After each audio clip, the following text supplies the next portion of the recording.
Iran যুক্তরাষ্ট্রের মধ্যে চলমান আলোচনায় এখনো কোনো চূড়ান্ত সমঝোতা হয়নি। দুপক্ষই বলছে বার্তা বিনিময় চললেও মূল ইস্যুগুলোতে বড় ধরনের মতপার্থক্য রয়ে গেছে। ইরান যুক্তরাষ্ট্রের নৌ অবরোধ ও অতিরিক্ত শর্তকে প্রত্যাহারের দাবি জানাচ্ছে।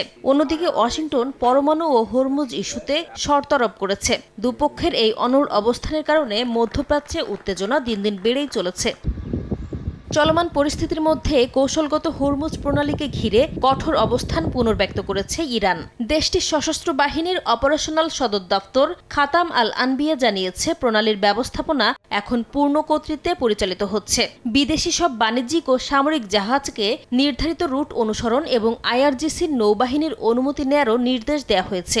একই সঙ্গে প্রণালীর ব্যবস্থাপনায় কোনো বিদেশি সামরিক জাহাজ হস্তক্ষেপ করলে সেটিকে লক্ষ্যবস্তু করারও হুঁশিয়ারি দিয়েছে তারা।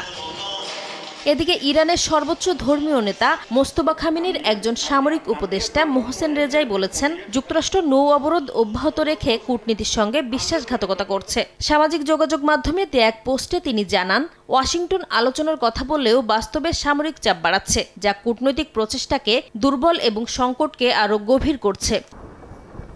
অন্যদিকে যুক্তরাষ্ট্রের সেন্ট্রাল কমান্ড দাবি করেছে, ইরানের বন্দরের দিকে যাত্রা করা একটি জাহাজকে ক্ষেপণাস্ত্র হামলার মাধ্যমে অচল করা হয়েছে।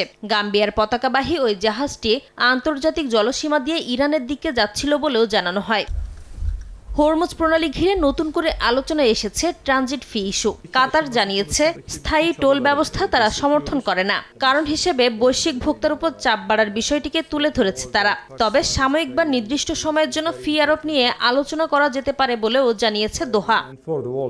নাসরিন রুমি, সময় সংবাদ।